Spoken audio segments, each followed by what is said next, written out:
হয়, আজি মই উপস্থিত আছোঁ চৰাইদেউ জিলাৰ সোণাৰী সমষ্টিৰ বৰহাট অঞ্চলত দিচাং নদীৰ বাঢ়নী পানীয়ে কেইবাখনো গাঁৱৰ লগতে কেইবাটাও অঞ্চল বানৰ কবলত পৰিছে আৰু ইয়াত আমি আহি উপস্থিত হৈছোঁহি এই অঞ্চলটোত যথেষ্ট সংখ্যক কৃষকে আচলতে তেওঁলোকে যিটো আজি তৃতীয়টো বান আহিছে আৰু দ্বিতীয়টো বানে যিহেতু নষ্ট কৰি গৈছিলে যি খেতিপথাৰ সেই নষ্ট কৰি যোৱাৰ পাছত তেওঁলোকে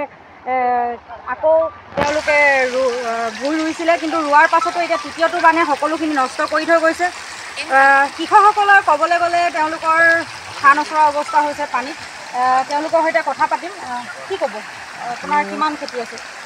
আমাৰতো প্ৰায় 40 বিঘামান দ খেতি আছে আৰু বাম খেতি আছিলে আমাৰ প্ৰায় 8-10 বিঘামান। চব এতিয়া পানীৰ তলত আৰু চব পানীৰ তলত। কাজি নেমু আছিলে 2 বিঘামান, সেইবোৰ পানীৰ তলত চব নষ্ট হৈ গ'ল। একদম ভোল জিকা এনেকুৱা আছিলে, ভোল জিকাবোৰ আগৰ পানীতে শেষ কৰি থৈ গ'ল। এতিয়া যিখিনি আছিলে নষ্ট হ'বই আৰু এতিয়া কাৰণ চব পানীৰ তলত। আৰু ধান খেতি আজি প্ৰায় এমাহৰ আগতে এবাৰ মাৰি থৈ গ'ল, তাৰপিছত আকৌ কঠীয়া পাৰি যেনে তেনে কৰা হ'ল। কিন্তু এতিয়া আমাৰ এই গোটেই অঞ্চলটোত প্ৰায় 1000 বিঘাৰ ওপৰৰ মাটি খেতি মাটি নষ্ট হৈছে। সেইখিনি আৰু দ্বিতীয়বাৰ কৰাৰ কোনো আশা নাই, কাৰণ এতিয়া সময়ো নাই আৰু কৃষকসকলৰ যিটো মনোবলটো প্ৰায় ভাগি গৈছে। সেই ক্ষেত্ৰত আৰু উপায়হীন।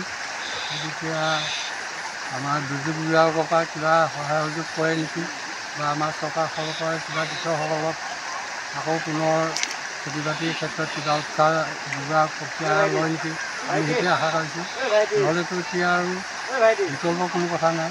গতিকে আমি আপোনালোকৰ চেনেলৰ যোগেদি আশা কৰিছোঁ আমাৰ এই অঞ্চলৰ ৰাইজক কিবা এটা সহায় দিব। আৰু বিশেষকৈ এই অঞ্চলত চৰকাৰী চাকৰিয়াল বুলি ক'বলৈ কোনেও 2-এজনৰ বাহিৰে সকলেই বিশেষকৈ ৰবি শস্য আৰু এইটো ধান খেতিৰ ওপৰতে নিৰ্ভৰ কৰি চলে। গতিকে আৰ্থিকভাৱে যিবিলাক মানুহখিনি বেংক বেলেঞ্চ নাই, গতিকে যে পিছত কিবা এটা কৰিব, গতিকে চৰকাৰী অনুদানৰ অবিহনে তেওঁলোকৰ ভৱিষ্যত জীৱনটো এক প্ৰকাৰ অন্ধকাৰ হৈ গৈছে। গতিকে আমি আশা কৰিছোঁ আপোনালোকৰ যোগেদিয়ে চৰকাৰে আমাক কিবা এটা সহায় কৰক, এইখিনি আমাৰ আবেদন।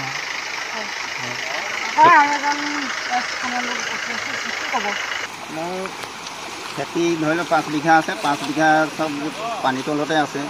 এইটো তৃতীয় বানপানী। প্ৰথমেতো ৰুলোঁগৈ, তাৰপৰা কঠীয়া বিচাৰি আনি ৰুলোঁ। এইবাৰ আকৌ পানী তলতে এইবাৰ কি হয় এতিয়া কেইদিনত পানী ওলায়। তাৰপিছত আমাৰ বাম খেতি আছে অলপমান 2 বিঘামান, তাত ভোল জিকা এনেকুৱা শাক পাত আছিলে, সেইখিনিও পানী তলতে আছে। তাৰপৰা অলপমান বাগান আছে, বাগানো পানী সোমাই আছে।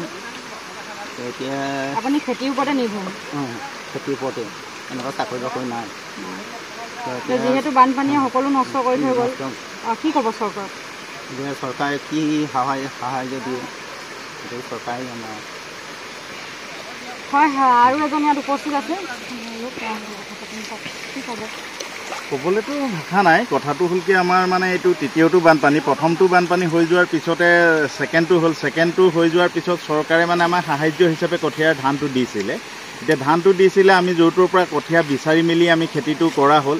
এতিয়া আকৌ নেক্সট টাইমত আমি এতিয়া কঠীয়া বিচাৰি পিনি খেতি কৰিবলৈ সময়ো নাই আৰু কঠীয়া বিচাৰি পাবলৈও নাই। যিহেতু নেকি আমাৰ এই উত্তৰ চুমদাৰ গাঁওখন প্ৰায় আঙুলি মূৰত লিখিব পৰাকৈ চাকৰি শিক্ষক বা যিকোনো কৰ্মচাৰী আছে, বাকী সৰহসংখ্যকে আপোনাৰ কৃষিৰ ওপৰতে নিৰ্ভৰশীল হৈ চলি আছে। যি আপোনাৰ কথাটো কি, এতিয়া প্ৰায় নতুন প্ৰজন্মই আহি পিনি বগৰী খেতিও কৰিছিলে এই উত্তৰ চুমদা গাঁওখনত। আগতো নিউজ চেনেলত ওলাইছিলে, তেখেতলোকৰ বগৰী গছো বানপানীত বুঢ়াৰ পিছত মৰি গৈছে, আৰু চাহ পুলিও ৰোৱা হৈছে, চাহ গছবিলাকো মৰি গৈছে। আমাৰ ইয়াত কবি খেতি কি হ'ল, আপোনাৰ ভোল খেতি, দাংবডি খেতি, বেঙেনা খেতি, কচু খেতি বিঘাই এতিয়া পোত খাই গুচি গ'লগৈ। এতিয়া এইবিলাক সম্পূৰ্ণৰূপে ধ্বংস হৈ গুচি গ'ল। এতিয়া কি হ'ল, কৃষকসকলৰ পানীত হাঁহ নচৰা অৱস্থা হৈছে। তাকে চাই পিনি চৰকাৰে কেনেধৰণে ৰাইজক উপকৃত কৰে, কেনেধৰণে সাহাৰ্য দি পিনি উপকৃত কৰিব পাৰে, চৰকাৰৰ ওপৰতে নিৰ্ভৰ কৰি পিনি এতিয়া এই আমাৰ উত্তৰ চুমদা গাঁওবাসী ৰাইজে চৰকাৰলৈ বাট চাই ৰখি থাকিবলগীয়া হৈছে।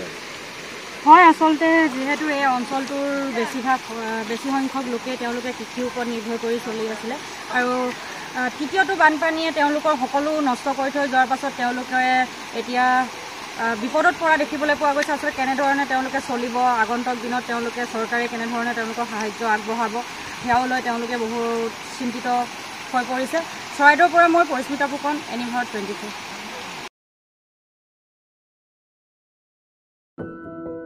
এনিভাৰত 24ৰ প্ৰথম প্ৰয়াস জুবিন গাৰ্গৰ গীতৰ প্ৰতিযোগিতা জুবিনৰ গানে কি আনে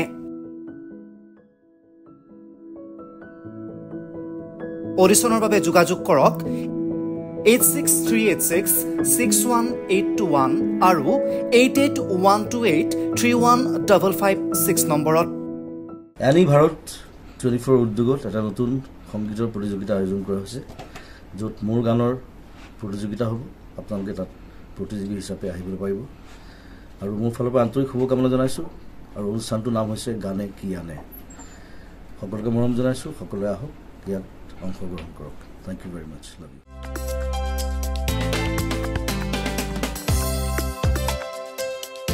আপোনাৰ ঘৰখন আৰু অফিচ চালে চকুৰুৱাকৈ সজাওক আজি আহক সকলো ধৰণৰ অত্যাধুনিক ফাৰ্নিচাৰৰ বাবে সিটি ফাৰ্নিচাৰ 6 মাইল গুৱাহাটী আমাৰ ঠিকনা 6 মাইল পাঞ্জাবাৰী ৰোড পুৰবিতাৰীৰ সন্মুখত গুৱাহাটী আমাৰ যোগাযোগ নম্বৰ 9435013969